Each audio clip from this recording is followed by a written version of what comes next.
उत्तम क्षमा मार्दव आर्जव भाव है, सत्य शौच संयम तप त्याग उपाव है, आकिंचन ब्रह्मचर्य धर्म 10 सार है, चहुगति दुख ते कारी मुक्ति करतार है।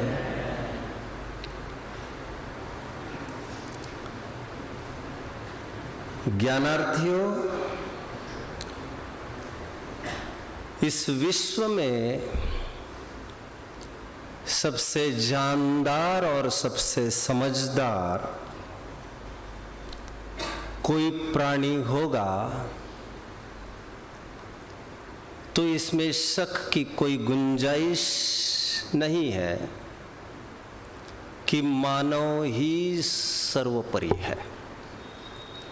संसार का सर्वोत्तम मुकाम पर हम खड़े हैं आज, मनुष्य पर्याय जिसे कहते हैं।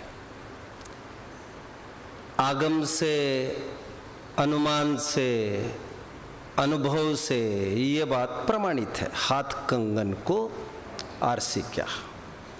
5 परमेष्ठियों में से 4 पद अकेले मैंने घेरे, 5वां संभव नहीं था, नहीं तो वहां पर भी मैं दाव नहीं चूकता। आगम की तरफ से थोड़ा विचार करते हैं तो नेमिचंद सिद्धांत चक्रवर्ती ने गोमटसार जीवकांड की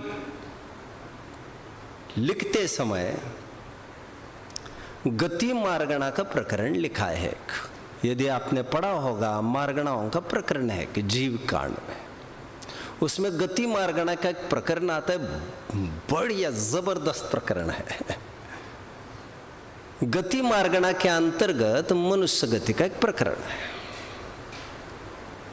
टीकाकार ने, टोडरमल जी की कृपा है, भाषा टीकाकार ने मनुष्य के कई अर्थ किए, जिसमें मन्यन्ते इति मानवः, मन्यन्ते इति मनुष्य, एक सुंदर अर्थ करके ये कहना चाहा है, जो हे उपादेयता का विशेष ज्ञान रखने की सामर्थ्य रखता है, वो एक ही स्पेसीज है, अलोन मनुष्य, मनसोत्कटा मनुष्य, ऐसा दूसरा अर्थ कर रहे हैं वे। मूलतः वहां से रिफर करना चाहिए आपको। मैं पूरा वहां का प्रकरण नहीं ले रहा हूं इस समय में। मनसोत्कटा मनुष्य कहकर ये कह रहे हैं, अवधारण आदि प्रगाढ़ उपयोग की क्षमतावान जीव मनुष्य है। I think this is enough to prove that today we are at the pinnacle, at the apex of the entire universe. आज हम सबसे ऊंचे मुकाम पर खड़े हैं। यह सिद्ध करने के लिए और कोई तर्क की मुझे जरूरत नहीं दिख रही अभी। बट क्या है ना, मोक्ष मार्ग प्रकाशक के 5वें अध्याय में टोडरमल जी ने एक बहुत अच्छी बात कही, जिसमें एबिलिटी विशेष प्रॉस्पर करने की हो, प्रोग्रेस करने की हो, वह विशेष रिग्रेस भी कर सकता है। सीधी बात है, गिरने के अवसर उतने उसको ज्यादा है जो जितनी ऊंचाई पर खड़ा है, जो ऊपर बढ़ता जाता है त्यो सफलता उसके नजदीक आती जा रही है, ये बात तो ठीक है, बट थोड़ी सी भी लापरवाही उसको तहस नहस करके रख देगी। और वे तिफल क्या गिरे जो घुटनों के बल चले, जो जमीन पर ही खड़े हैं उनका कहाँ सिर आंख नाक घुटने फुटने हैं, उनका कुछ नहीं होगा। इसकी दिक्कत यह है मनुष्य की अच्छी चीज में इसे रुचि कम है, पॉइंट 1। और कदाचित रुचि हो जाए तो किसी के बहकाने से बड़ी सरलता से वो वहां से स्किड हो जाता है, बहक जाता है, इन्फ्लुएंस्ड हो जाता है। हम अपने से लगा सकते हैं। और 3rd, कदाचित किसी के द्वारा स्थितिकरण किया जाए तो बहुत एक टेम्पररी रिलीफ होती है। इसलिए कमजोर जन चाहते हैं कि निरंतर किसी का हाथ बना रहे, भैया बना रहे, छोड़ो मत छोड़ो मत छोड़ो छोड़ो मत। बट वे कहीं ना कहीं ढुलकते ही है, क्योंकि गुरु सदाकाल तुम्हारा पीछा थोड़ी करता रहेगा। वो तो कुछ टिप्स दे देता है आपको, कुछ गाइडलाइन सेट करके रख देता है। आखिर उसको भी उसका मार्ग देखना है और वही प्रधान है उसके लिए। तो इस कारण से मनुष्य निरंतर डाइवर्ट होता रहता है। बीच में शायद मैंने 5 मिनट साहब कंप्लीटेड, बीच में मैं पॉज लेकर आपसे पूछना चाहूंगा, कितने जन मुझे फॉलो कर रहे हैं? I need to know. कितने जन मुझे समझ रहे हैं जो मैं बोल रहा हूं? पीछे वाले समझ रहे और आगे वाले खाली है। What's wrong? नहीं, अब please please please, easy easy easy. आप सहज रहो, मुझे तो चाहिए। न समझना तो बहुत बड़ा अपराध नहीं है, बट अभिव्यक्ति न करना ये तो आपकी आजादी छीनी जा रही है। खुलकर यहां तो बोलना ही चाहिए आपको। मैंने छोटा था तब सुना था 3 persons not to lie with, 3 लोगों से झूठ नहीं बोलना। एक जज वकील, एक डॉक्टर, मरोगे तुम। हमारा क्या होना है? हमारे पर्चे बटुए में सब प्रकार की दवाइयां है, वही अमृत तुम्हें जहर कर जाएगा, मरोगे तुम। और गुरु मैं स्वयं को गुरु समझता हूँ ऐसा तो नहीं समझ रहा हूं मैं फिलहाल। बट किसी कंटेक्स्ट में जब मैं कुछ पढ़ा रहा हूं, आपको मुझे थोड़ा फीडबैक देना जरूरी है। कोई इंटरैक्टिव कोर्स तो होगा नहीं, तो प्रथम स्ट्रोक में मुझे कंफर्मेशन हो जाएगा तो मैं रोज रोज आपको पूछूंगा क्यों। मुझे ये भी समझना है मेरी भाषा, मेरी लैंग्वेज, यदि आप चाहो तो आई कैन डाइल्यूट इट। इसके लिए मैं पूछ रहा हूं, मैं फिर से प्रश्न पूछता हूं, कितने जन मुझे समझ रहे हैं जो मैं बोल रहा हूं? ठीक है। कितने जन मुझे नहीं समझ रहे हैं जो मैं बोल रहा हूं? हो कुछ ऐसे भी है ना, डॉगी की एक कहावत है। एनीवे, कोई बात नहीं है, कोई बात नहीं, कोई बात नहीं। संशय की स्थिति में क्यों खड़े हो?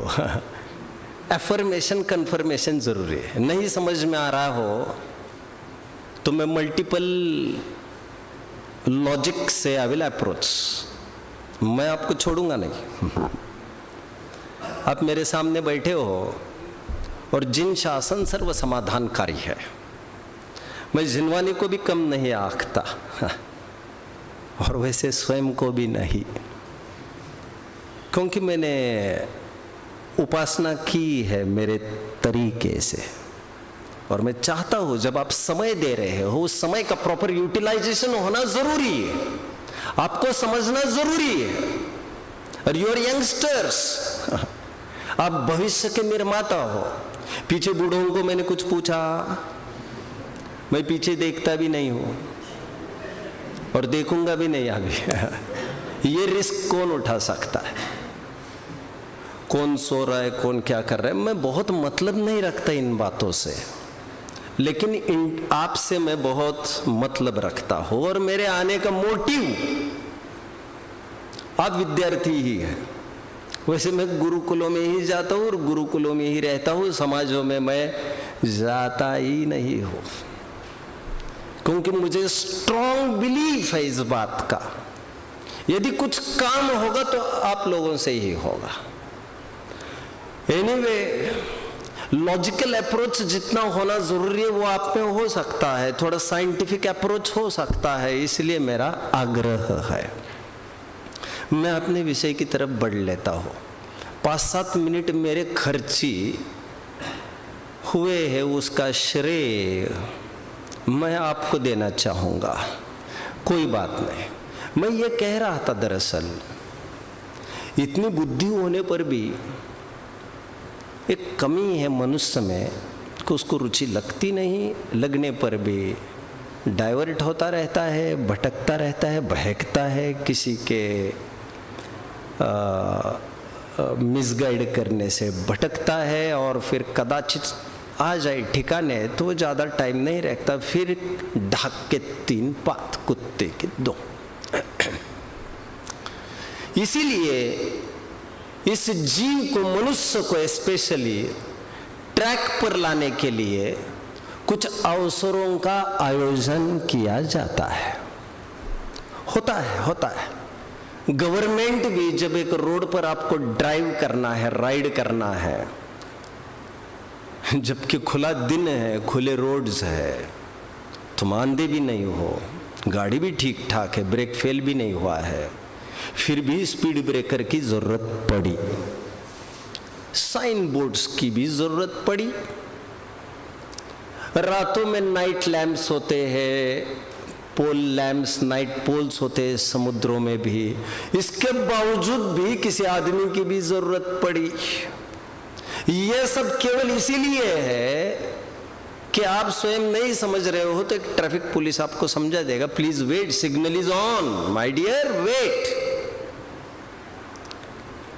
ये निरंतर जरूरी होता है क्योंकि आदमी, मनुष्य भटकता रहता है, इन अवसरों को पैदा किया जाता है। देखिए फॉर एग्जाम्पल, आज मैं थोड़ा ज्योग्राफिकल और थोड़ा टेक्निकल एनालिसिस कर रहा हूं। मैं 10 लक्षणी महापर्व की एक छोटी सी भूमिका बांध रहा हूं। I am trying my way, this is my first time what I am delivering today. हाँ, तो मैं ये कह रहा था कि इसके लिए अवसरों का सृजन किया जाता है जिससे उसका उत्थान हो। जैसे फॉर एग्जाम्पल, स्वतंत्र देश के हम भाग्यशाली नागरिक हैं, proud citizens of an independent country. ऐसा होने पर भी निरंतर ये भारतवासी अपने कर्तव्य, देश के प्रति कर्तव्य और अधिकार के से मुखातिब होता रहता है, मुकर जाता है, चूक जाता है और इग्नोर करता रहता है। तो जरूरत पड़ती है उसको कुछ शहीदों की याद कराए, कहा जाए कि जरा आंखों में भर लो पानी भैया, जो शहीद हुए हैं उनकी कुर्बानी को याद करो। ये बार बार आयोजन कराए जाते हैं और इसके लिए कुछ त्योहार के रूप में 15 अगस्त को लॉन्च किया जाता है, 26 जनवरी को लॉन्च किया जाता है, 2 अक्टूबर है, 30 जनवरी है, 14 नवंबर है, मल्टीपल जो डेज है, ये हुतात्माओं के, शहीदों के, मार्टिर्स के दिनों को याद कर करके, उनकी गाथाएं आपको सुना सुना करके, शहीदों, आज की रात शहीदों की नाम शहीद कर करके वो आप में सुप्त होती हुई अंतर चेतना को फिर से ट्रिगर करने की कोशिश की जाती है। एक देश प्रेम को फिर बढ़ावा देने की, चार्जिंग करने की फिर से कोशिश की जाती है। कितने जन मुझे समझ रहे हैं? गुड, शाबाश शाबाश। ये इंटरेक्शन जरूरी है। जरूरी नहीं आप मुझे लाइक करो, जरूरी नहीं आप मुझे डिसलाइक करो, ये आपका पर्सनल ओपिनियन है और उससे मैं बिल्कुल भी मुझे फर्क नहीं पड़ता, क्योंकि ये मेरी भी अपनी पर्सनल लाइफस्टाइल है। बट जो मैं कह रहा हूं आपको समझना जरूरी है। मैं तो इतना कह रहा हूं, महात्मा गांधी की वे वर्डिंग्स जरूर आपको, हालांकि महात्मा गांधी जी के नहीं है, on behalf of Mahatma Gandhi एक लेखक ने बहुत अच्छी बात कही थी बच्चों, इस समय में मैं याद दिलाऊंगा। उन्होंने ये कहा था कि महात्मा गांधी उस नाथुराम गोडसे की गोलियां तो झेल सकता है, छाती पर झेली भी है बेचारे ने, बट जो 30 जनवरी को राजघाट पर जा जाकर बड़े अधिकारी अथवा बड़े राजनेता के भेष में वहां जा जाकर श्रद्धांजलि अर्पित करते हैं मुझे और भ्रष्टाचार करते हैं साल भर, मैं उनकी श्रद्धांजलि बर्दाश्त नहीं कर सकता। You are against me. वे लोग मेरे मुंह पर आकर थूके, गांधी, वे लोग मेरे मुंह पर आकर थूके, जो लोग बापूजी कहते तो रहते हैं लेकिन स्वदेशी से घृणा करते हैं, स्वदेशी प्रोडक्ट से घृणा करते हैं, तो मेरे नजदीक क्यों मंडरा रहे हो तुम? तात्पर्य मेरे कहने का यह है कि राष्ट्र प्रेम फिर से जागृत किया जाता। मैं लौकिक परिवेश में टोटली बात कर रहा हूं और कई घटनाएं प्रसंग सुनाए जाते हैं। लाल बहादुर शास्त्री ऐसे थे, देखो पटेल ऐसे थे, काफी सारी बातें मैं कहाँ तक बताऊंगा आपको। एक single example can change your life. 25 साल बच्चों, 25 साल वल्लभ भाई पटेल ने अपने टूटे हुए चश्मे के एक विंग को रिपेयर नहीं किया, धागे से काम चलाया। जिसके लिए तरसते हैं लोग इंडियन सिविल सर्विसेज के लिए, आज कितना स्ट्रगल करते हैं। यूपीएससी, आईपीएससी, आईएएस, पूरे भारत में रैंकिंग नंबर 4 पर कौन थे बच्चों? बोलो, शाबाश, मजा आ गया। Netaji Subhash Chandra Bose, and he just plunged. Azad वगैरह कोई साधारण नहीं थे। पिताजी के कहने पर शास्त्री करने के लिए बनारस यूनिवर्सिटी गए थे, संस्कृत के पारगामी विद्वान थे। आप क्या समझते हो? ये गुंडागिरी करना कोई, यार ये तो सब जिनको कुछ एजुकेशन नहीं करते, ये गुंडा मावाली गिरी करते थे। ये आज के सीन सिनेरियो की बात होगी। आप पढ़िए ना सरोजिनी नायडू के एजुकेशन को, अंबेडकर के एजुकेशन को, तिलक के एजुकेशन को, चकरा जाएंगे आप। 4 कंट्रीज में एजुकेशन हासिल किया अंबेडकर ने। एनीवे छोड़िए, मेरा वो तात्पर्य नहीं है। ये कह कर आपको अपील की जाती है, देश के विरोधी काम क्यों कर रहे हो आप? ये लौकिक परिवेश में मैं थोड़ी सी बात करता हूं। लौकिक परिवेश में जितने त्योहार की सृष्टि हुई है, सृष्टि समझ में आता है, creation. My dear, who is this ज्ञानार्थी? पार्डन? आर्जव जैन। ओके, मैं तो हिल गया। आजम जैन, मैंने कहा ये क्या बात हो गई। ओके, आप जिस स्टाइल में बैठे हो पीछे चौकी पर, दैट्स नॉट फेयर। एंड आप यंग हो, you need to be cherished, you need to be fresh. जवानों को तरोताजा निरंतर चाहिए। पता चलना चाहिए उनके धमनियों में स्विफ्टली खून बह रहा है। हम फिलोसोफर्स हैं। शास्त्री करना दिमागी काम है। वैसे तो दिमागी काम सभी है, बट प्रॉपर गोल है यहाँ पर आपके सामने। आप जानते हो अभी बात आई तो मैं कह देता हूँ। वैसे सब मैं काफी रविंद्रनाथ टैगोर आर्ट्स के स्टूडेंट थे। नोबेल अवार्ड से पुरस्कृत थे। अंग्रेजों ने उनको हुड की उपाधि दी थी। साधारण आदमी नहीं था वो। और आर्ट्स का विद्यार्थी था। हमें लगता है शास्त्री कर रहे हैं, मतलब क्या कर रहे हैं हम? Be creative. और कोई फील्ड छोटी बड़ी नहीं होती है, हमारी सोच तय करेगी उसको। असाधारण फील्ड में आप आए हो, आपको गजो उछलना चाहिए, हर चीज के लिए ज्ञान के पिपासु होना चाहिए। कौन सी लॉजिक से बोला जा रहा है, क्या तर्क आधार दिया जा रहा है, कितनी वैलिड है ये बात, हर चीज को नापने तोलने का फटाफट एनालिसिस अंदर में होना चाहिए। मेरा पेस अभी एकदम ढीला चल रहा है, ऐसा होता नहीं है जनरली। मैं मेरे 8वीं 9वीं 10वीं वालों को भी बड़ी फोर्सफुल पेस से चलता हूँ। एनीवे, ये तो लौकिक बात कही। वसुधैव कुटुंबकम के फंडामेंटल्स पर त्योहार की सृष्टि है। सृष्टि मतलब त्योहार बनाए जाते हैं बैठ बैठ कर। चलो हम इस दिन को तय कर लेते हैं। महावीर जयंती कहाँ मनाई जाती थी पहले? 100 साल पहले के देखो तो क्या महावीर जयंती मनाई जाती थी क्या? नहीं। आपको कितने त्योहार मिलेंगे, कुछ नहीं मनाया जाता था। बट ये मनाया जाता है प्लान कर करके कि भावना खत्म होती जा रही, डू समथिंग। होली और दशहरा केवल इसीलिए आए क्योंकि दुर्भावना को ध्वस्त कर देंगे, ये ध्वंस कर देंगे। ये रंग पंचमी के बहाने इनका मनोमालिन्य खत्म होगा। रक्षा व राखी पर्व के निमित्त से रूठा हुआ भाई बहन को, रूठी हुई बहन को, बहन भाई को गले लगाएगी। सौहार्द बना रहेगा परिवार का, समाज का। ऊंची बात करें तो नेशनल इंटीग्रिटी। मैं अड़ोस पड़ोस में क्या हो रहा है उसकी जानकारी आपको दे रहा हूं केवल। ये तो लौकिक परिवेश की बात की मैंने। मैं थोड़ी नई स्टेप लूंगा अभी धार्मिक सृष्टि को आपके सामने इंट्रोड्यूस करने के लिए।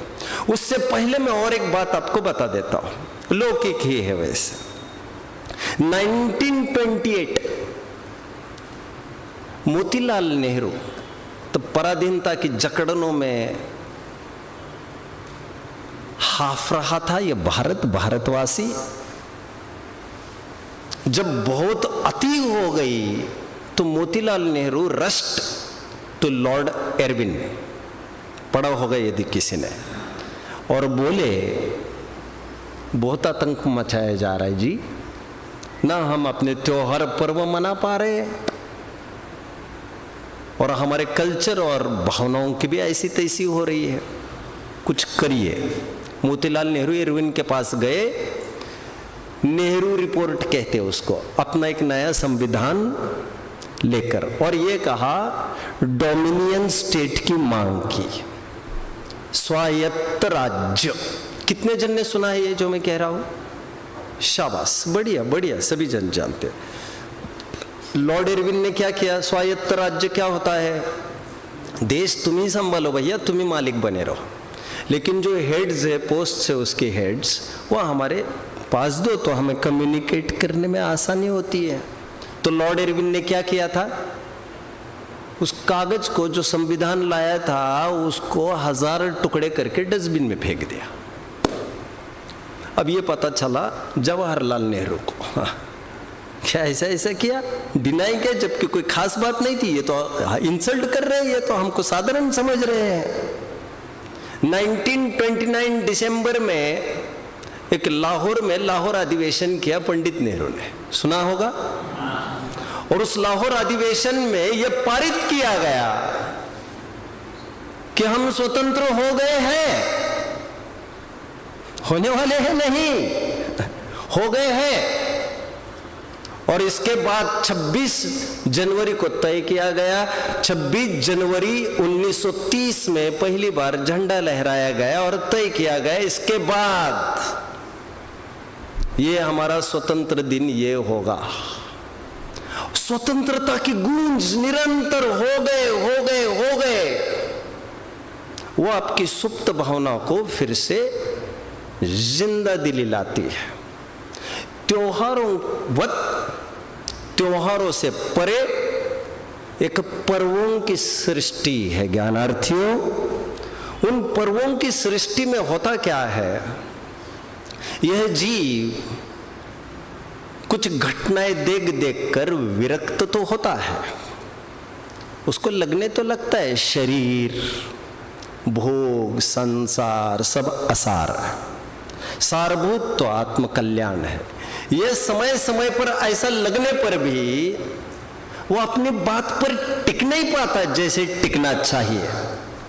इसके लिए कुछ सृष्टि तैयार की जाती है पर्वों की। जैसे त्योहारों की मैंने बात कही, वैसे पर्वों की बात समझना चाहिए। बहुत बेसिक नॉलेज आपको मैं आज दे रहा हूं, ये मैं जानता हूं, बहुत भली भांति जानता हूं। उत्तर उत्तर मैं अपग्रेड करूंगा मेरी इंटरप्रिटेशन की डेप्थ को। और इन पर्वों की सृष्टि में और कुछ नहीं होता। जिस प्रकार से देव शास्त्र गुरु की महिमा कैसे बढ़ सकती है, यह विचार किया जाता है। जितने पर्व है आपके सामने आज, फॉर एग्जाम्पल वीर शासन जयंती, फॉर एग्जाम्पल श्रुत पंचमी एटसेट्रा, इसके जरिए हितोपदेशी जिनवाणी की कीमत आपके गले उतारी जाती है।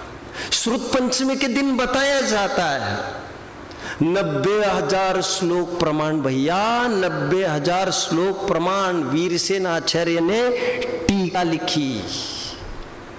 ये तो आपने सुना ही होगा बच्चों, धवल जय धवल महाधवल की टीका है।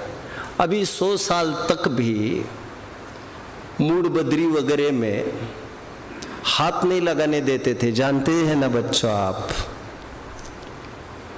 और उसको पंडित गजपति जी ने जब बड़े बड़े विद्वान सेठियों के पास गए, डू समथिंग, तो बड़े बड़े सेठी वहां पर पहुंच गए और उन्होंने कहा कि ये दे दो, पैसा बोलो। लेकिन तब के भट्टारक हाथ भी नहीं लगाने देते थे पैसे के। वही तो उनका एक एसेट था, ट्रेजर था, संपत्ति थी। तुम्हें बेच देने पर वे किस बात बलबूते पर अकड़ेंगे। सुरक्षा का दुराग्रह भी था उनको। तो पंडित गजपति जी ने केवल सुरक्षित करने के नाम पर मैं केवल एक और तैयार करूंगा कॉपीज कह कहकर अंदर घुसे और एक एक कॉपी रोज लिख लिख कर बाहर लाते थे। आप जानते इस बात को। और पहली बार धवल इस बहाने, चोरी छिपे बहाने बाहर आया था। वो भी लिख लिख कर चुपचाप रोज थोड़ा थोड़ा थोड़ा थोड़ा लिख कर वो बाहर आता रहा। और जब बाहर आ गया पूरा, तो फिर भट्टारकों को लगा भी वैसे ही उनके हाथ लग गया है, अब क्या कर सकते हैं। आपको ये सब मैं इतिहास बताऊंगा बच्चों। और इतना पानी बरसा एक दिन, और वो भी कैसे पता चला, जब धवल जय धवल उनके पास स्टोर्ड है, ये भी सुन लीजिए। एक दिन बहुत पानी बरसा तो पेड़ के ट्रंक में से कुछ ताड़पत्र बाहर निकलने लग गए, पेड़ के तने में से। पेड़ के तने में उसको स्टोर करके रखा गया था। अभी श्रुत पंचमी का दिन नहीं है आज, लेकिन पर्वों के दिन महिमा उतारी जाती है। ये कह कहकर कष्टेन लिखितम शास्त्रम यत्नेन परिपालयत, हमने हमारी कमर तोड़ी, आंख दाव पर लगाई, गर्दन दाव पर लगाई, पीठ दाव पर लगाई। हमने जीवन की इतिश्री करके ये ग्रंथ तुम्हारे हाथ में दिया, उसके बदले में तुम कम से कम पढ़ तो लेना। ये कहकर आपको इंस्पायर किया जाता है। आहार दान की महिमा के रूप में अक्षय तृतीया जैसे पर्व है आपके सामने, जिनका अनुकरण करके, जिनके पद चिन्हों पर हमें चलना है। ऐसे महापुरुषों के पंचकल्याणक वगैरह त्योहारों को, पर्वों को आपके बीच में लॉन्च किया जाता है कि मनाओ, इसे मनाओ, इसे मनाओ। ये केवल इसीलिए क्योंकि बीच बीच में हमारा जो उपयोग ढीला होता रहता है, उस ढीले होते हुए उपयोग को फिर से स्थिर करने के लिए बाह्य साधन के रूप में, द्रव्य क्षेत्र काल रूप संयोग निमित्त के रूप में निरंतर कुछ बूस्टर डोज चाहिए होते हैं, इसलिए ये पर्व आदि मनाए जाते हैं। पर्व के रूप में ये आपके सामने दशलक्षण रूप महापर्व एक बहुत बड़ा अवसर खड़ा है, और अवसर जागरण के लिए होते हैं। हो सके तो जाग जाना चाहिए। अक्सर आदमी वे ही काम करते करते इतने यूज्ड टू होते हैं, वे पर्पस और गोल को ही भूल जाते हैं। जैसे मैं ये समझू प्रवचन करना मेरा पेशा है, और किसी के हाँ में मैं उछल जाऊं और किसी ना में मैं थोड़ा सा मलून और म्लान हो जाऊं, मतलब प्रोफेशनल होगा ये काम। किसी भी चीज के लिए डोंट बी प्रोफेशनल्स, आपको लक्ष्यनिष्ठ होना जरूरी है। सबसे बड़ा महापर्व दशलक्षण हमारे सामने प्रस्तुत है। जब धवल में 6 मंगल की चर्चा आई है मंगलाचरण में, कभी पढ़ने में आई किसी के? नहीं, कोई बात नहीं। धवल ग्रंथ में ही प्रारंभ में जो षटखंडागम की टीका है, उसके बिल्कुल प्रारंभ में मंगल का प्रकरण है, जो काफी पेजेस तक चलता रहा है। 40-45 पेज तक भी केवल मंगल का ही प्रकरण देखने में आता है। उस प्रारंभ में ही 6 मंगल की चर्चा की है। 6 मंगल में द्रव्य मंगल, क्षेत्र मंगल, काल मंगल, भाव मंगल, नाम मंगल और स्थापना मंगल की बात की है। अभी प्रसंग है नहीं कुछ कहने का। द्रव्य मंगल किसे कहा होगा बच्चों? द्रव्य मंगल किसे कहा होगा? क्षेत्र मंगल तो समझ गए होंगे, भाव मंगल भी समझ गए होंगे। एनीवे, यह आपके विचार मंथन के लिए छोड़ देता हो। जब काल मंगल की चर्चा आई तो काल मंगल में यह कहा, और किसी पर्वों का नाम न लेकर, क्योंकि अक्षय तृतीया हो, मुनियों की महिमा गाने वाला रक्षा पर्व हो, आपकी श्रुत पंचमी हो, ये सब तात्कालिक है और रीजनल है। रीजनल समझते हो? इसी विशिष्ट भरत क्षेत्र में इसे मनाया जाता है। और कर्म भूमियां कितनी है बच्चों? हाँ, कितनी है कर्म भूमियां? कर्म भूमियां कितनी है?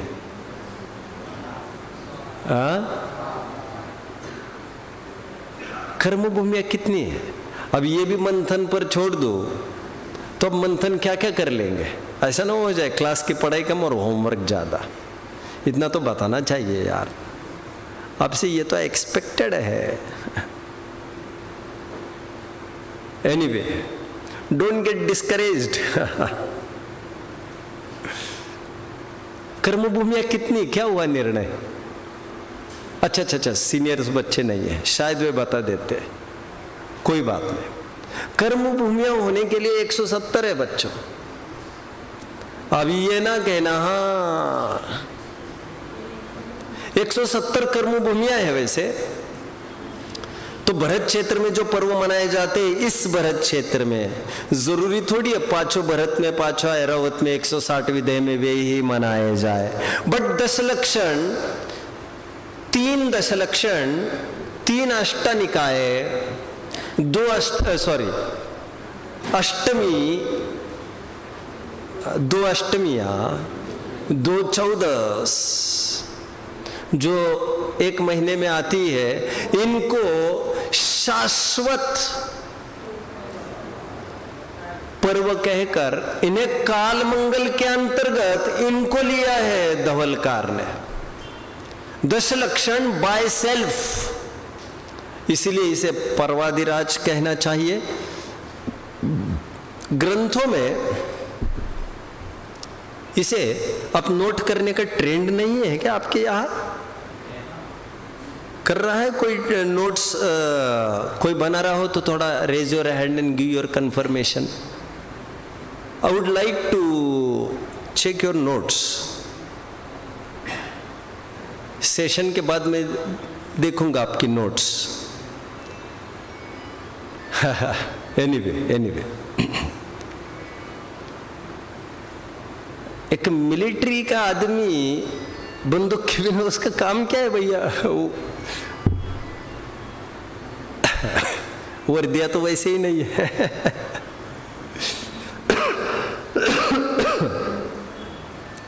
पेन और नोटबुक आपके पास निरंतर होना चाहिए। और नोटबुक्स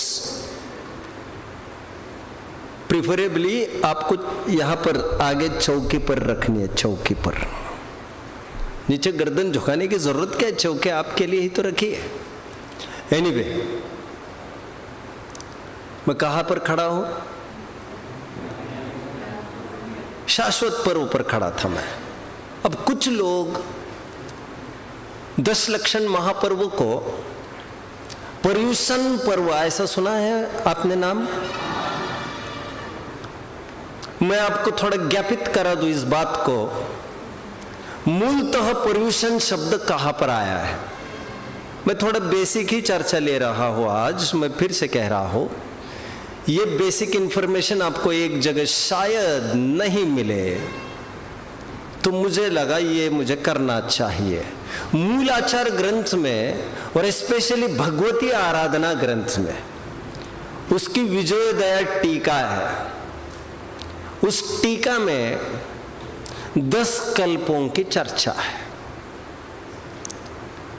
10 कल्प में मुनियों के ही होते हैं ये कल्प। जैसे स्नान, औच्छेलकत्व, जैसे शैया घर के अभोजी, उद्दिष्ट भोजन के त्यागी, ऐसे 10 कल्प बताए हैं। एक सॉर्ट ऑफ रूल्स, उसमें 10वां कल्प है। 9वां कल्प है मासेक उपवास। मास एक उपवास, मास एक उपवास, कुछ एक महीने का उपवास करना। एंड 10वां कल्प है पज्जो सवन। मूल शब्द वहां प्राकृत में पढ़ने मिलता है पज्जो सवन 10 कप्पो, इस रूप में आगे कथन चल रहा है। 10वां कल्प पर्यूषण को समझना चाहिए। पर्यूषण के मैं कुछ आपको अर्थ करता हूं जो साहित्यिकों ने किए। डॉक्टर ज्योति जी, जो लगभग 80 साल पहले हो गए हैं, उन्होंने पर्यूषण का अर्थ किया परि प्लस उषण। ये प्राकृत वर्ड, ये संस्कृत वर्ड है। पज्जो सवन, पज्जो समन, ये मूल में प्राकृत शब्द है। इसका संस्कृत रूप पर्यूषण बनाया, परि प्लस उषण। अभी कई अर्थ लोग कहते हैं, ये मैं जानता हूं, और मेरा मूल विषय वो नहीं है फिलहाल। उषण का अर्थ वास करना, चहु ओर से वास करना। वैसे परि उपासना, परिउपासना ऐसा भी अर्थ करने वाले। परिउपासना मतलब चहु ओर से उपासना का काल पका है। लेकिन अभी जो मुझे प्रोमिनेंट अर्थ लग रहा है वो मैं हाईलाइट कर रहा हूं। चहु ओर से वास करना। वास करना का तात्पर्य क्या? हाँ, परमार्थ से तो आत्मा में वास करना, बट यहां पर व्यवहार का क्या तात्पर्य बनेगा? व्यवहार का अर्थ बनता है, मुनियों की अपेक्षा बात है कि वे एक जगह वास करते हैं। चौमासा जिसे कहते वर्षावास, ऐसा मूल ग्रंथों में शब्द है। पर्यूषण का पर्यायवाची पहला अर्थ वर्षावास ऐसा देखने को मिलता है, क्योंकि ये बिल्कुल वर्षा काल के बीच में पड़ा हुआ दश लक्षण है। होने को माघ और चैत्र में भी दश लक्षण थे, और कभी कभी हम भी सोचते तो है कि आखिर ऐसा क्या है जब भाद्रपद का ही मनाया जाता है, और बोला भी जाता है वैसे कि व्यापार धंधे कम रहते हैं लोगों को बरसात के कारण, तो उनको थोड़ी सी राहत फुर्सत होती है। लगभग वो अर्थ सही है। और मुनिराज भी एक जगह जम जाते हैं, ठहर जाते हैं। बाद बाकी साल भर वे किसी के भी हाथ आने जैसे नहीं है, क्योंकि रमता जोगी और बहता पानी ये शुद्ध बताए गए हैं। और मुनिराज का नियम आपको पता होगा, एक स्थान पर कितने दिन रहते हैं बच्चों? हाँ, please please and miles to go before I sleep and miles to go before I sleep। आप में से फर्स्ट ईयर में से कितने जन है यहाँ पर?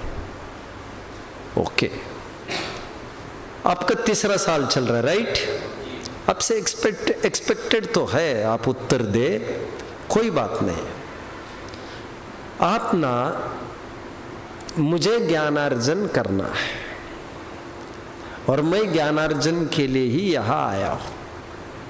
ऐसी ज्ञान की पिपासा आप में होना चाहिए इस उम्र में। वैसे सेकंड ईयर का कोई है यहाँ पर? अच्छा, आप हो। अच्छा, ओके ओके ओके, ठीक है। अब भी उत्तर दे सकते हो, आया तो। पहला अर्थ मैंने क्या किया पर्यूषण का? वर्षावास।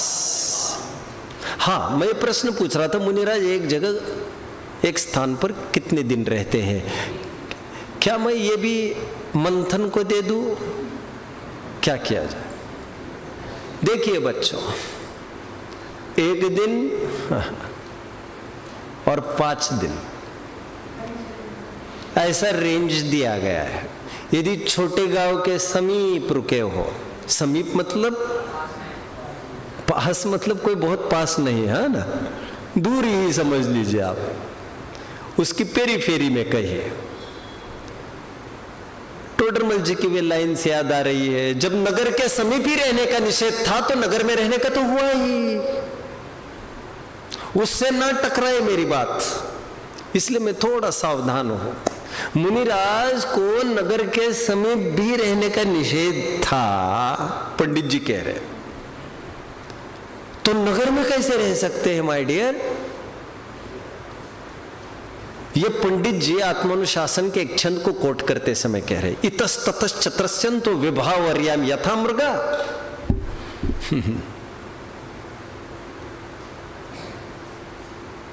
कालो कष्टो तपस्विना आदि कुछ छंद है, जिसमें कहते हाय हाय पंचम काल के दुष्म था। जैसे हिरण डर के जंगल से बाहर आता है सूर्यास्त होने के बाद, ये मुनिराज क्या कर रहे हैं? कुछ मुनिराज पंचम काल में यहाँ क्यों घुस रहे हैं? एनीवे, हाँ, तो छोटे गांव के बाहर एक दिन रह सकते हैं। यदि बड़ा गांव तो 5 दिन। मैंने बड़ा को जो लंबाया वो केवल इसीलिए क्योंकि एक इंटरमीडिएट पॉइंट भी दिया है।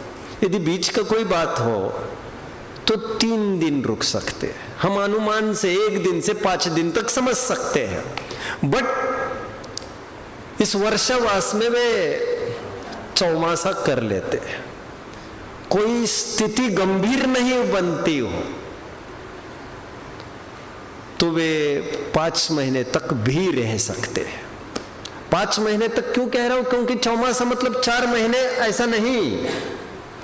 चौमासा सांकेतिक संज्ञा है, तिथि मैच करनी पड़ती, इस तिथि से उस तिथि तक। कभी कभी मास की अधिकाई हो जाती है, अकॉर्डिंग टू दैट वर्क करना पड़ता है। एनीवे, पर्यूषण के दूसरे अर्थ पर मैं आकर खड़ा होता हूं। श्वेतांबर ग्रंथों का भी मैं कुछ हवाला देना चाहूंगा। पहला समोशरण महावीर का केवल ज्ञान के बाद की पहली सभा महावीर की, ये विपुलाचल पर लगी थी। और ये सभा कब लगी थी? दिव्य ध्वनि कब चालू हुई थी? कोई बताएगा? महावीर कब बोलना चालू किया था? अब प्लीज प्लीज। वीर शासन जयंती तो ठीक है, ये तो कॉमन उत्तर है मेरे भाई। ये तो मुझे मतलब घुमाने की कोशिश है और कुछ नहीं है। अब तिथि बोले तिथि, या कैसे चलेगा ये काम अभी? प्लीज। हाँ, पार्डन? ओए क्या बोल रही है? मैं तिथि पूछ रहा हूं। अब तो कह रहे गणधर आए थे जब, वो तो श्रावण कृष्ण एकम, कुछ तिथियों को नहीं भूलना चाहिए। और आज इसके बाद आप इस तिथि को भूलेंगे भी नहीं, यदि मुझे टाइम मिला तो। देखते क्या होता है। तो महावीर भगवान का पहला समोशरण हुआ था, वो भी बरसात के बीच में, वर्षावास के बीच में। इसलिए इसका एक अर्थ पर्युषण का प्रथम समोशरण भी किया जाता है। और प्रथम समोशरण भादों के 10 लक्षण को टकरा रहा था। इसलिए ऐसा भी अर्थ आपको जिनवानी में पढ़ने में मिलेगा। थोड़ी और कुछ फैक्ट्स को मैं आपके बीच में शेयर करूंगा। जानते हो आप कल के दिन की कुछ का महत्व है? कल कौन सी तिथि है बच्चों? भाद्रपद शुक्ला पंचमी। यह एक केंद्रीय दिवस है। केंद्रीय दिवस मतलब एकदम सेंटर्ड फोकस है। ये क्या मतलब इसका? यह वह दिन है जब श्वेतांबर भाई अपना 10 लक्षण पूर्ण करते हैं। और यह वह दिन है जब दिगंबर भाई अपना 10 लक्षण पर्व प्रारंभ करते हैं। 10 लक्षण प्रारंभ कब होता होगा वैसे श्वेतांबरों का? वे पर्युषण कहते हैं। हालांकि 10 लक्षण उनके यहाँ खुलकर है भी नहीं, जहां तक मैं समझता हूं। मुझे बहुत ज्ञान नहीं है श्वेतांबर साहित्य का। यदि मैं चूक जाऊं तो कोई मुझे कह सकता है। उनके यहाँ 8 धर्मों की ही चर्चा होती है। मैं उलझना नहीं चाहता, बट 8 दिन तो वे मनाते हैं पर्युषण। वो कब से मनाते होंगे बच्चों, जरा मुझे कोई बताएगा? भाद्रपद शुक्ल पंचमी से थोड़ा पहले चलो। श्रावण, सॉरी, भाद्रपद कृष्ण 11 से लेकर भाद्रपद शुक्ल पंचमी तक 8 दिन देख लेना उनका पर्युषण चलता है। और इसी दिन से चालू होकर 10 दिन, हमारे 10 दिन ये पर्व चालू होता है। कल के दिन की मतलब भाद्रपद शुक्ल पंचमी की और एक खासियत है। वो खासियत ये है कि इस दिन होता है सांवत्सरिक प्रतिक्रमण। प्रतिक्रमण कितने बताए ग्रंथों में, कोई जानता है? 7 प्रकार के प्रतिक्रमण बताए हैं। कितने? 7। दैवसिक प्रतिक्रमण, रात्रिक प्रतिक्रमण, उभय प्रतिक्रमण। दैवसिक मतलब दिन ढल गया, सूर्यास्त के टाइम में जो प्रतिक्रमण होता है वो दैवसिक, दिन संबंधी।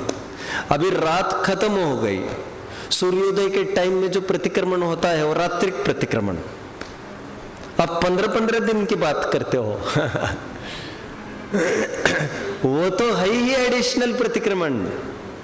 प्रतिक्रमण का आवश्यक कहा है, आवश्यक। और सांवत्सरिक प्रतिक्रमण होता है एक 7 प्रतिक्रमण। एक क्या? सांवत्सरिक। संवत्सर का अर्थ कोई बताएगा? संवत्सर मतलब क्या? संवत्सर। रत्नकरण सावकाचार कितने जन ने पढ़ लिया है? रत्नकरण सावकाचार कितने जन ने पढ़ लिया है? नहीं पढ़ा अभी? कोई बात नहीं, आपने पढ़ा है। कौन से सेकंड ईयर में है क्या? ओके। संवत्सर मतलब क्या? अयन मतलब क्या? दिग्व्रत देशव्रत के प्रकरण में सब बोला जा रहा है। बच्चों ऐसे नहीं चलेगा, ऐसे नहीं चलेगा भैया, नहीं चलेगा। फिर आप ही लोग कहते हो मत करो भैया शास्त्री, कुछ नहीं, लाइफ नहीं, कुछ नहीं, कुछ नहीं, कुछ नहीं, कुछ नहीं, कुछ नहीं।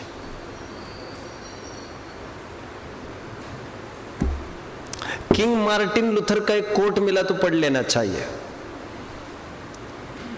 यूएस के रहे हैं शायद, एक बहुत बड़े फिलोसोफर, बहुत बड़े लीडर, और वे ये कहते हैं यदि मैं स्वीपर बन जाऊं, स्वीपर तो मैं इतना ऐसा रास्ता झाड़ सकता हूं, ऐसा रास्ता झाड़ूंगा। तो कहते वो तो इंग्लिश का कोट है, मैं मेरे हिंदी ट्रांसलेशन कर रहा हूं कि स्वर्गों के देव भी आकर कहे कि काम होना चाहिए तो ऐसा, हमें कौन सा काम मिला इससे फर्क नहीं पड़ता, हम पूरी जान झोंक देंगे उसमें। हाँ, काम एथिकल होना चाहिए, नैतिक काम होना चाहिए, इसमें कोई शक नहीं है। और आपको तो बहुत बड़ा काम मिला है, पढ़ो बच्चों, पढ़ो पढ़ो, टाइम पास मत करो। ठीक, मैं जानते हो आप, मैं बीच में एक बात को कह रहा हूं। वैसे मैंने इंजीनियरिंग की है। मेरी लाइफ में जब मुझे 24 की उम्र में धर्म की रुचि लगी, पहला कदम मैंने रखा, तब तक मंदिरों में भी कभी नहीं गया था, और ना ही कुछ नमोकार मंत्र से बहुत कोई रिश्ता वास्ता पड़ा था। तो मुझे इतना रोना आया, आप कल्पना नहीं कर सकते। जैसे धर्म में रुचि लगने लग गई, उन पहले 5-6 महीने में, साल भर में ऐसा लगा मुझे, अरे अभी तक का कितना समय गंवा दिया, फिजुल में इंजीनियरिंग जाओ, यहाँ जाओ, क्या मूर्ख था मैं। जिनवानी है इसलिए कसम खाने की तो कोई सवाल ही नहीं। तब लिटरली मैं समझने लग गया कि मैं भी अज्ञानी था और मेरे माँ बाप भी। काश मेरे माँ बाप थोड़े धर्म बुद्धि वाले होते, दिगंबर होते, तो वे मुझे प्रमोट करते, इंस्पायर करते, जाओ शास्त्री करो। ना मुझे था, ना उनको था। मैं ये समय गंवाने के बजाय क्या ही अच्छा होता, मैं शास्त्री करता, कितने ग्रंथों का आलोडन करता। I missed that chance. गया हुआ समय लौट कर तो नहीं आता। And time is money, and time and tide waits for none. Anyway, छोड़िए ये सब। केवल इसके लिए एक उमंग आपके चेहरे पर होना चाहिए, एक जोश और एक जुनून आपके दिलों दिमाग में निरंतर होना चाहिए, निरंतर ज्ञानार्जन का। फिर से शायद कई जन इस दिमागी मानसिकता से ग्रसित है कि शास्त्री मतलब कोई साधारण चीज है। मैं फिर से आई रीटरेट, मैं फिर से दोहराता हूं मेरी बात को, आप तो फिर भी शास्त्री कर रहे हैं। कोई भी फील्ड हल्की होती नहीं है, आप उसे बनाते हो। मैं जानता हूं आईआईटी में भी फेलियर्स होते हैं, उससे कोई फर्क ना, आपको गजो उछलना चाहिए।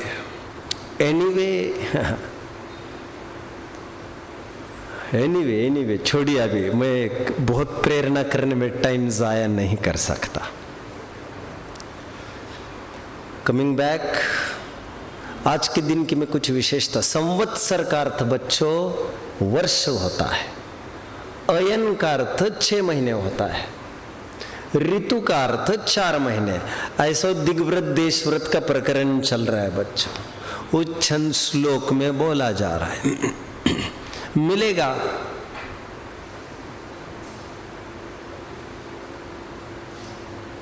अस्सी के आसपास देख लेना चाहिए, उच्छ्छन्न मिल जाएगा। एनीवे, संवत्सरिक प्रतिक्रमण आज होता है, मतलब आज मतलब पंचमी, साल भर का एक बड़ा प्रतिक्रमण का होता है। ये मुनियों के नियमावली में है और बेसिकली ये मुनियों के ही नियम है। श्रावकों ने तो देखम देखी चालू की संवत्सरिक प्रतिक्रमण। मैं ये नहीं कह रहा हूं उन्होंने गलत किया, बट बेसिकली यह भी एक महत्व है।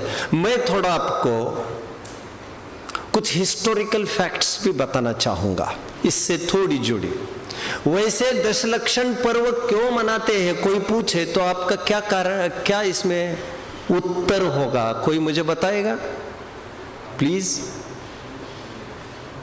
नहीं, बैठकर चलेगा, इट विल डू। हाँ, इस समय मतलब व्यापार वगैरह। अरे प्लीज प्लीज प्लीज प्लीज, वो तो ठीक है, बैठ जाओ आप। ये तो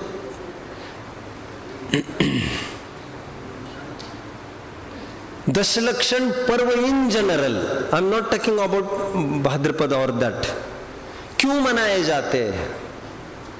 अष्टानिक क्यों मनाए जाते? कॉमन क्वेश्चन, अष्टानिक दशलक्षण क्यों मनाए जाते हैं? Common question. तो बच्चों, पहली बात तो ये है, क्यों मनाए जाते, ये प्रश्न बहुत ठीक नहीं है, क्योंकि जो अनादि निधन होते हैं, मोक्ष मार्ग प्रकाशक का दूसरा अध्याय तो पढ़ा ही होगा, और टोडरमल जी वहां पर कहते ही है, जब अनादि की बात कही तो कारण क्यों पूछ रहे हो और जब कारण आएगा, कारण उत्तर आएगा, तो फिर अनादि कहाँ रहेगा? फिर अनादि निधन जब बात हो गई सिद्ध, तो वह अकारण सिद्ध हो गई। फिर भी कुछ मिलते जुलते कारण जैसी कुछ चीजें दिखती है, उनसे मैं साझा करता हूं। 6 काल बताए हैं आपने, हजारन कालों के नाम बताएगा कोई? इतना तो होना चाहिए। कालों के नाम अभी ये मत बोलना, पहला काल, दूसरा काल, तीसरा, ये मत बोलना, अभी मजाक हो जाएगा। प्लीज बैठकर हो जाए, दैट विल डू। ओके। दुखमा दुखमा दुखमा दुखमा सुखमा, सुखमा दुखमा, सुखमा एंड सुखमा सुखमा। क्या आप जानते हो, जब 6वां काल पूर्ण होने को होता है, दैट इज दुखमा दुखमा, अवसर पिणिका, तो अंतिम 49 दिन बच्चों, मैंने कहा था आज श्रावण कृष्ण एकम को आप भूलेंगे नहीं, मैंने कहा था, थोड़ी देर बाद मैं इसको प्रूव करूंगा। अंतिम 49 दिन क्या होता है?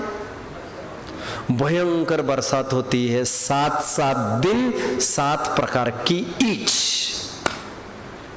जिसमें आग भी बरसती है, पत्थर भी बरसते हैं, और पहले 7 दिन तो एंट्री तो इतनी डैशिंग होती है। संवर्तक नाम की एक वायु बहती है, जिसमें लगभग लोग बेहोश हो जाते हैं, लगभग।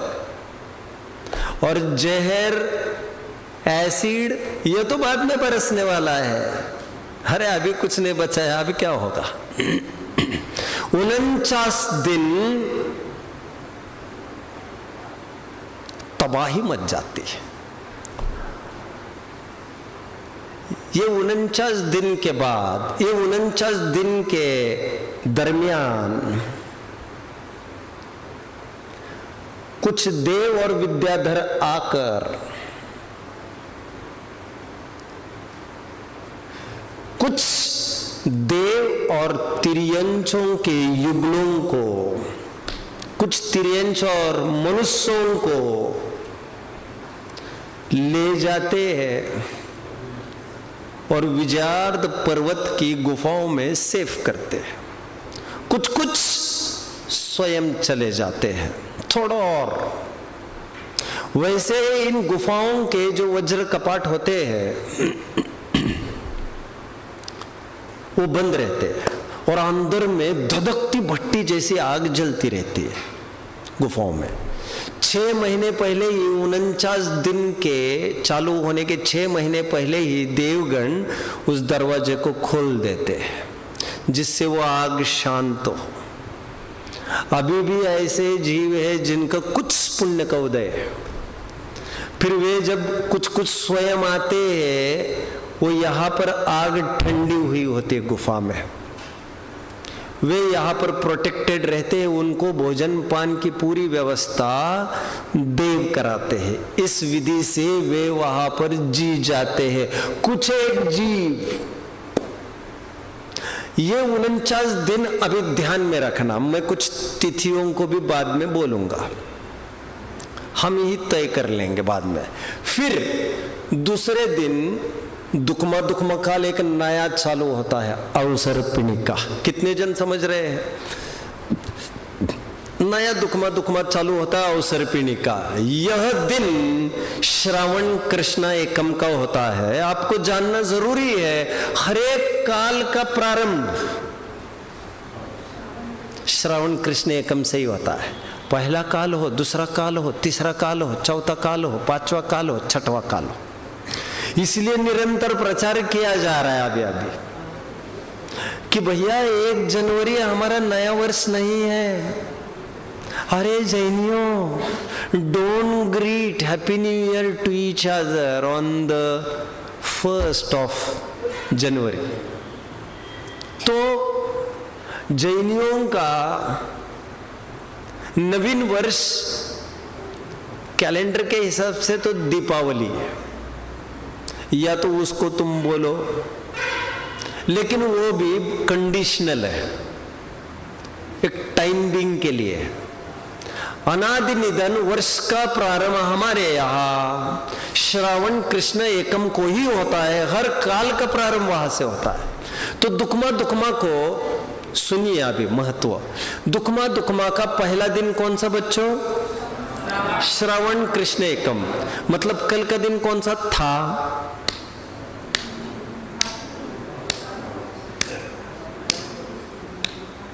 जल्दी बताओ। श्रावण के पहले क्या आता है बच्चों? हाँ, श्रावण के पहले भाद्रपद आता है, आषाढ़। कल का दिन कौन सा था? आषाढ़ शुक्ला पूनम। ये कब से चालू हुई होगी बरसात खराब 7 प्रकार की? कौन से दिन? 49 दिन जाओ तो क्या मिलेगा वहां पर? कौन सी तिथि मिलेगी? जरा कोई मुझे फटाफट बता देगा? बोलिए। सॉरी नहीं, अभी मैं प्रलय काल जब चालू हुआ तब की तिथि पूछ रहा हूं। मैं तब की तिथि पूछ रहा हूं। 49 दिन पीछे चलने की बात कर रहा हूं मैं। आषाढ़ शुक्ल पूनम। आषाढ़ के छोड़ दो, आषाढ़ के पहले क्या आता है बच्चों? ज्येष्ठ कृष्ण 11। ज्येष्ठ कृष्ण 11 से चालू हुआ प्रलय काल, आषाढ़ शुक्ल पूनम तक चला। मजे की बात देखो अभी। श्रावण कृष्ण एकम को चालू हुई अच्छी बरसात, दूध बरसता है, घी बरसता है, जल से चालू होता है। सब अच्छी चीजें सुनते हैं, अमृत भी बरसता है, क्योंकि जहर बरस गया था ना पहले। सब अच्छी चीजें बरसती है यहाँ पर। कब तक बरसती है? 49 दिन बाद चलो तो कौन सा दिन आता है? अब बताओ। वह आता है भाग्य से भाद्रपद शुक्ला पंचमी। अभी भाग्य से इसी तिथि से दशलक्षण पर्व चालू होते हैं। हालांकि उस घटनाक्रम का इस पर्व से कोई लेना देना नहीं है, बट लोग जोड़ते हैं। इस न्याय से मैंने बता दिया आपको। और इस दिन से थोड़ी अच्छाई प्रारंभ होती है, तो उस रूप में बताया जाता है। जो थोड़े समझदार है, अच्छी पर्याय में आए हैं, उनके भी लाइफ प्रारंभ हो गई इस दिन। साधारण जीवों की हम तो अच्छी पर्याय में हैं, हम आज नहीं करेंगे तो कब करेंगे? इसीलिए इस दशलक्षण महापर्व को थोड़ा एक अवसर जान करीमी जानी, आलसहानी साहस ठानी, यह सीख आदरो, जब लो न रोग जरा गहे, तब लो झटिति निज हित करो। टोडरमल जी कहते फिर देख, फिर रोएगा। मम्मी मम्मी पापा पापा कहने के लिए तो मुंह चाहिए, भागने के लिए पैर चाहिए, वो तुम्हारे पास तो होंगे नहीं। मैं क्या कर सकता हूँ, वो सोचने के लिए कुछ होगा नहीं तुम्हारे पास। हालत बिगड़ जाएगी रे, संभाल ले। टोडरमल जी कह रहे हैं अवसर चूकना योग्य नहीं है। श्री गुरु उपकारी होकर उपाय बता रहे हैं सुखी होने का, भव्यों को उसमें प्रवृत्ति करना चाहिए।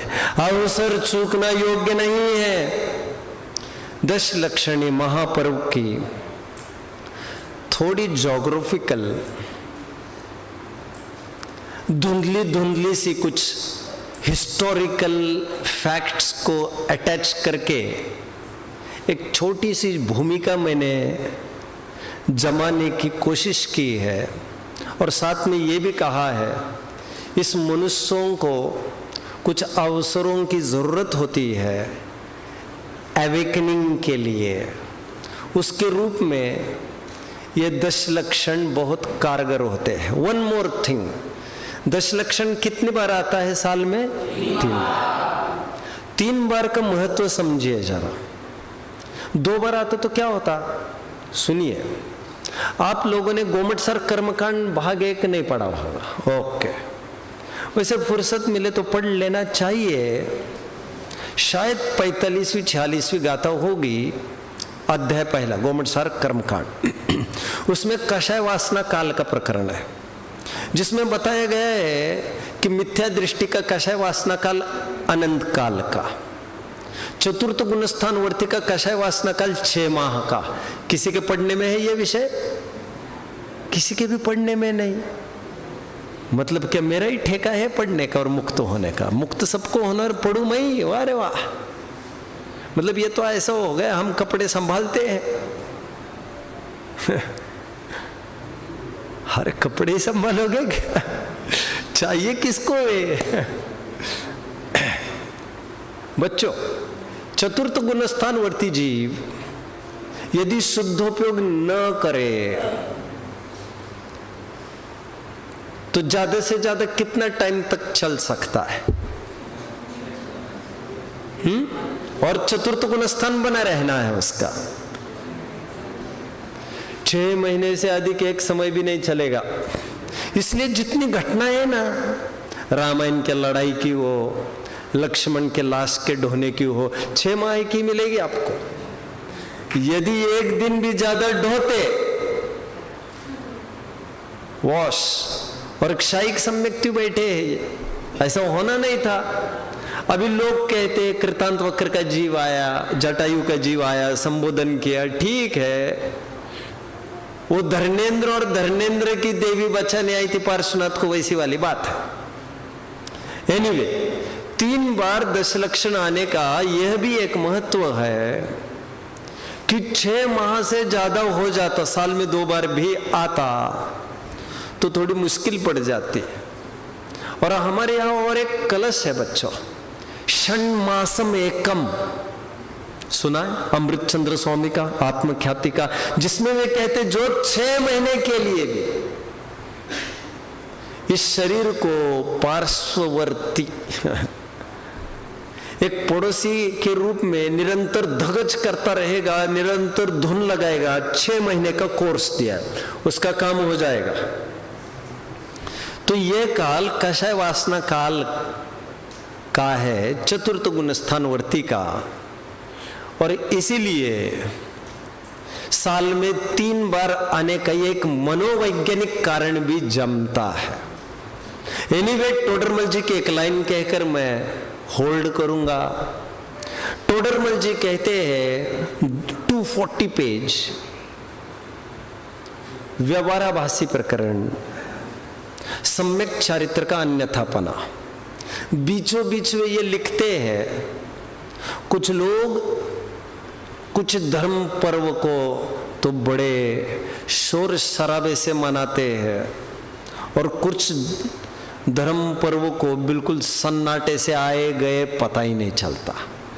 कुछ में तो बहुत उपवास आदि करते हैं, जैसे भाद्रपद के 10 लक्षण में खूब उपवास आदि किए, और चैत्र और माघ के 10 लक्षण में खूब भोजन आदि प्रवृत्ति करते, ये तो पता ही नहीं चलता आकर चले गए।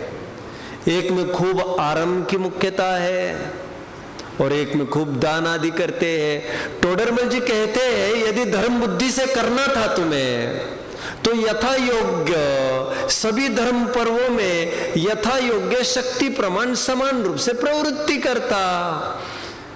इसीलिए पक्षपात की भी कोई गुंजाइश नहीं है कि भाद्रपद का ही बड़ा बाकी का छोटा। कुछ मनोवैज्ञानिक कारण जरूर मैंने प्रस्तुत किए, बट पर्व तो पर्व है, हमें उठाने के लिए, अपलिफ्ट करने के लिए एक अवसर है। Don't miss this golden opportunity, grab it. ओम नमः।